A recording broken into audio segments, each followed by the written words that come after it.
तो दोस्तों वैसे तो अगले वीक से बहुत सारा मेन बोर्ड आईपीओ देखने को मिलेगा, बट उनमें से डिमांड आपको कुछ ही आईपीओ में देखने को मिलेगा। जी हाँ दोस्तों, उनमें से एक आईपीओ है ओमनीटेक का, जो 25 से 27 फरवरी के बीच में ओपन रहेगा। हालांकि ये भी आईपीओ तो छोटा है, बट फिलहाल इसके ग्रे मार्केट में ठीक ठाक डिमांड चल रहा है। तो चलिए आज के इस वीडियो में दोस्तों हम लोग बात करेंगे इस कंपनी के फुल रिव्यू के बारे में, एंड लास्ट में इसके जीएमपी को, इसके स्ट्रेंथ को एंड इसके रिस्क को देखते हुए बात करेंगे कि क्या हमें इस आईपीओ में अप्लाई करनी चाहिए या फिर नहीं करनी चाहिए। अप्लाई करनी चाहिए तो लिस्टिंग गेंस के हिसाब से अप्लाई करनी चाहिए, या फिर लॉन्ग टर्म का व्यू लेके हमें इस आईपीओ में अप्लाई करनी चाहिए। तो आप दोस्तों बस इस वीडियो के अंत तक बने रहें, ताकि इतना सारा आईपीओ आ रहा है तो उनमें से कौन से आईपीओ में अप्लाई करनी चाहिए एंड कौन से आईपीओ को अवॉइड करनी चाहिए, उसका एक क्लियर पिक्चर मिल सके। तो फिर चलिए बिना आपका समय गंवाए सीधा वीडियो में आगे बढ़ते हैं, और हमेशा की तरह इस बार भी बात कर लेते हैं सबसे पहले इस कंपनी के बिजनेस के बारे में कि आखिर ये कंपनी काम क्या करती है, कंपनी का मेन रेवेन्यू सोर्स क्या है। सो अगर बात करें इस कंपनी के बारे में तो ये company precision manufacturing plus automotive solutions company है, जो अलग अलग इंडस्ट्री को सर्व करती है। ये company automotive industry, aerospace industry, pharmaceutical industry, food processing and even general manufacturing company को सर्व करती है। कंपनी के पास strong manufacturing infrastructure, diversified client based, export exposure plus automation and custom engineering की कैपेबिलिटीज भी है। मतलब दोस्तों अगर सिंपल भाषा में बात करें तो जो भी इन सब इंडस्ट्री को छोटे छोटे पार्ट्स की ज़रूरत होती है, ये कंपनी के नीड के हिसाब से उन छोटे छोटे पार्ट को डिजाइन करती है। सबसे पहले ये तो रॉ मटेरियल प्रोक्योरमेंट करती है, उसके बाद से उस रॉ मटेरियल को लेकर प्रोडक्ट डेवलपमेंट करती है, फिर सीएनसी मशीन में उस प्रोडक्ट की कैपेबिलिटीज़ की जांच करती है, तब जाके जो फाइनल प्रोडक्ट निकल के आता है तो उसके क्वालिटी को चेक करके मार्केट में ये अलग अलग इंडस्ट्री को सप्लाई करती है। वहीं बिजनेस के तुलना में अगर बात करें कंपनी के फंडामेंटल के बारे में, तो नो डाउट दोस्तों कंपनी का फंडामेंटल आपको ईयर ऑन ईयर बेसिस पे काफ़ी ज़बरदस्त देखने को मिल जाएगा। बात की जाए कंपनी के पिछले एक साल के प्रॉफिट एंड रेवेन्यू के बारे में, तो पिछले एक साल के रेवेन्यू में लगभग आपको 93% के आसपास ग्रोथ देखने को मिला हुआ है, जबकि प्रॉफिट में इसके लगभग 132% के आसपास ग्रोथ देखने को मिला हुआ है। वहीं इसका आरओई लगभग 12% के आसपास, आरओसी लगभग 10% के आसपास एंड डेट टू इक्विटी लगभग 1.65 का है। मतलब ओवरऑल कंपनी का फंडामेंटल तो अभी आपको पिछले एक साल में काफ़ी सॉलिड देखने को मिल जाएगा, एंड उम्मीद है कि FY26 के सेकेंड क्वार्टर तक जिस हिसाब से कंपनी परफॉर्म कर रही है, आगे भी इसका जो परफॉर्मेंस होगा वो काफ़ी बेटर रहने वाला है। वहीं फंडामेंटल की तुलना में दोस्तों अगर बात कर ले कंपनी के वैल्यूएशन के बारे में, या फिर ये कंपनी अपना आईपीओ हमें किस वैल्यूएशन पे दे रही है, तो इसके वैल्यूएशन के लिए हम लोग इस कंपनी को Azad engineering, Unimech aerospace, MT Airtech and even PTC industry के साथ कंपेयर करने वाले हैं। तो अगर यहाँ पे सबसे पहले आप ओमनीटेक का पी रेशियो देखते हैं, तो इसका पी रेशियो लगभग आपको 50 के आसपास देखने को मिल जाएगा, जबकि आज़ाद इंजीनियरिंग का पी रेशियो 103 के आसपास, यूनिमैक का पी रेशियो लगभग 56 के आसपास, MTR का पी रेशियो लगभग 196 के आसपास एंड लगभग PTC का पी रेशियो लगभग 428 के आसपास है। मतलब अगर आप दोस्तों पी रेशियो वाइज देखते हैं तो जी हाँ, ये जो कंपनी है इन सभी से काफ़ी बेटर वैल्यूएशन पे अपना आईपीओ लेके आ रही है। बट यहाँ पे अगर थोड़ा सा आप अर्निंग पर शेयर पे ध्यान देते हैं, तो यहाँ पे इसका अर्निंग पर शेयर लगभग आपको 4-5 रुपये के आसपास देखने को मिलेगा। आज़ाद का अर्निंग पर शेयर लगभग 15 रुपये के आसपास, जबकि यूनिमैक का अर्निंग पर शेयर लगभग आपको 18 रुपये के आसपास देखने को मिल जाएगा। हालांकि पिछले एक साल में ये company even Azad engineering and Unimech से भी बेटर परफॉर्मेंस दी है, इसलिए जिस वैल्यूएशन पे ये कंपनी अपना आईपीओ लेके आ रही है वो वैल्यूएशन दोस्तों ये डिजर्व करती है।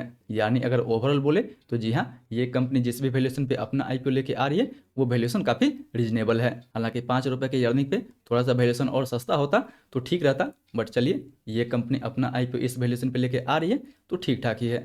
वहीं अब बात कर ले इस आईपीओ की डिटेल के बारे में, तो ये आईपीओ 25 से 27 फरवरी के बीच में ओपन होने वाला है, जिसका प्राइसमेंट 216 रुपये से लेकर 227 रुपये पर शेयर रखा गया है। हालांकि दोस्तों अगर आप इस कंपनी में काम करते हैं तो आपके लिए 11 रुपये पर शेयर पे डिस्काउंट दिया जाएगा। सो अगर आप इस कंपनी के एम्प्लॉय हैं तो इवन आप रिटेल कोटा में भी अप्लाई कर सकते हैं एंड इवन आप एम्प्लॉय कोटा में भी अप्लाई कर सकते हैं। बट याद रहे दोस्तों कि अगले वीक से बहुत सारा मेन बोर्ड आईपीओ ओपन होने वाला है, एंड स्टिल आप उन सभी का फुल रिव्यू नहीं देखे हैं तो या तो नीचे डिस्क्रिप्शन बॉक्स में विजिट करके या फिर वीडियो के अंत में भी उसका लिंक मैं दे दूंगा, वहां से आप सभी का फुल रिव्यू देख ले, जिसके बाद आपको एक फुल ओवरव्यू मिल जाएगा कि आपको कौन से आईपीओ में अप्लाई करनी चाहिए एंड कौन से आईपीओ को अवॉइड करनी चाहिए। चलिए अब आते हैं टॉपिक पे और बात करते हैं इसके टोटल इशू साइज के बारे में।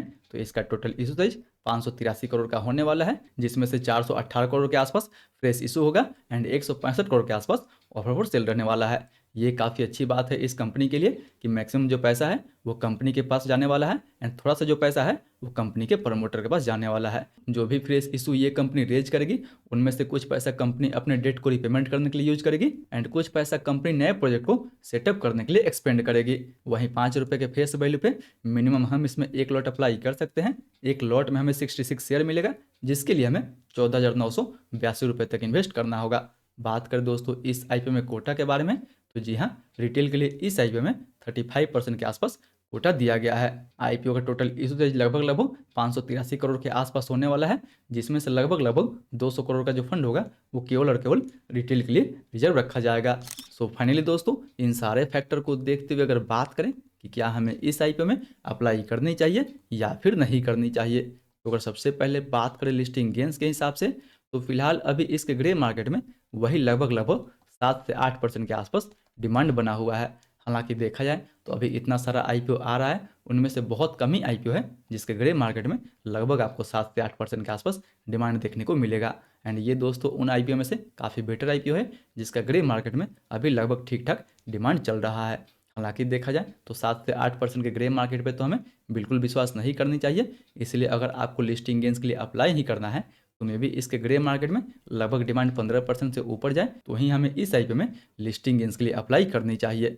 याद रहे दोस्तों कि ग्रे मार्केट में अगर दूसरे दिन एंड तीसरे दिन इवन ठीक ठाक डिमांड रहता है तब आप इस आईपीओ में बिल्कुल लिस्टिंग गेंस के लिए अप्लाई कर सकते हैं। हालांकि आईपीओ का इशू साइज भी काफ़ी छोटा है, फंडामेंटल भी ठीक है, वैल्यूएशन भी ठीक है, तो उम्मीद है कि इस आईपीओ में हमें ठीक ठाक लिस्टिंग गेंस देखने को मिल सकता है।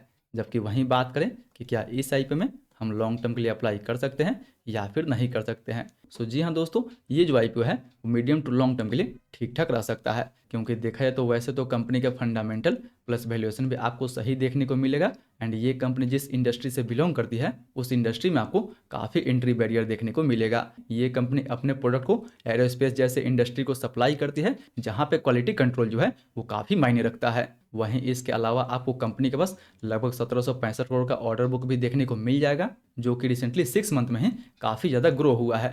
जी हाँ दोस्तों, मार्च 2025 तक कंपनी के पास लगभग 285 करोड़ का ऑर्डर बुक था, बट अभी सितंबर 2025 तक कंपनी के पास लगभग 1765 करोड़ का ऑर्डर बुक आ चुका है, जो बताता है कि ये कंपनी अपने आप को काफ़ी एफिशिएंटली ग्रो कर रही है।